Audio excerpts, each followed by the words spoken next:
Në një kohë me ngarkesa, gjetja e qetësisë dhe kujdesi për shëndetin mendor janë bërë më të rëndësishme se kurrë. Mirëqenia holistike dhe yoga shërbejnë për të gjetur qetësinë dhe balancën e nevojshme për çdo ditë. Mirëqenia holistike ka një kuptim pak më të gjerë të qenurit mirë. Holistike do të thotë e plot. Kjo nënkupton që ne e konsiderojmë shëndetin jo vetëm nga aspekti fizik, por edhe nga aspekti emocional, mendor, shpirtëror edhe ndërlidhjen e gjithë këtyne bashkë. Yoga nuk është vetëm një ushtrim fizik. Ajo ofron një rrugtim të thellë drejt mirëqenies së trupit dhe mendjes, shtoi Kryezio. Praktika e jogës ka benefitet shumëta. Shumica personave e fillojnë duke u bazuar në praktikën fizike, mirë po dikur në rrugtimin e tyre e shohin që ajo po i bën mirë edhe në gjendjen e tyre emocionale, në procesimin e emocioneve, gjithashtu edhe në raportet që ata kanë me veten, njohjen e vetes, raportet me të tjerët e kështu me radhë.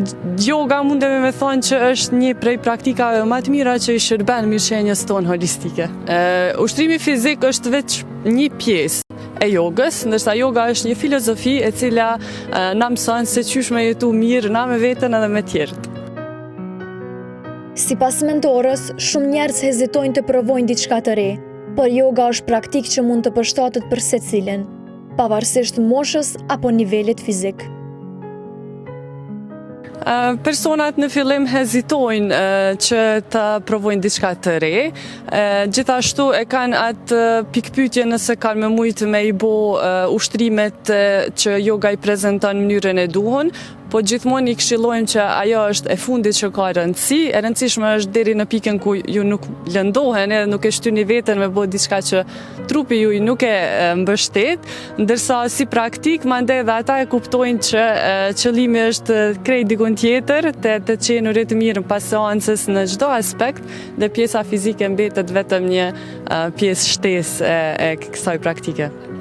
Kjo është e mira e jogës, gjithkush mundet me fillu në çfarëdo moshe, edhe me praktiku yoga në çfarëdo kohe.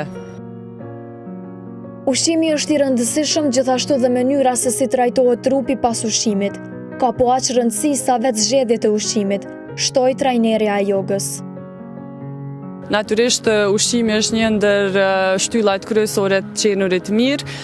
Shpesh herë dëgjojmë thënien ti je çka han. Unë preferoj ta them që ne jemi çka mund të tretim, sepse mund të hajmë gjithçka, po se çka tretet në organizëm pastaj e përcakton nëse na jemi mirë ose nuk jemi mirë. Është shumë e rëndësishme që zgjedhjet tona të ushqimit jenë shumë të vetëdijshme, edhe të jemi të vetëdijshëm edhe me pjesën pas ngrënjes së ushqimit, se qysh po na bën mundia i ushqim, a është për trupin tonë ajo, pasi që gjithçka është individuale edhe në pjesën e ushqimit.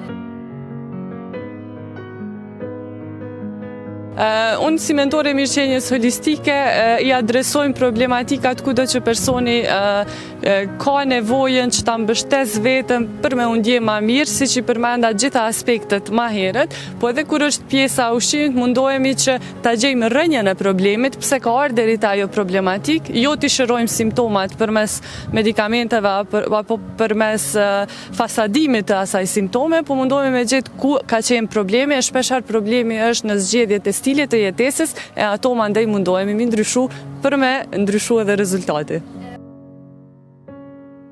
Rikthimi të shëndetit dhe gjetja e kohës janë thelbësore për të pasur një shëndet më të mirë.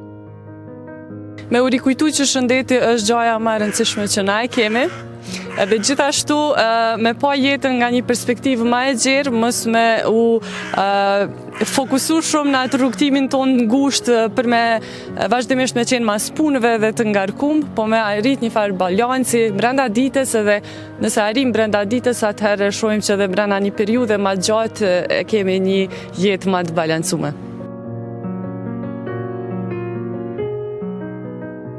Kryezio njihet edhe për promovimin e çajave bimore dhe për zgjerjeve të tyre për një shëndet më të mirë.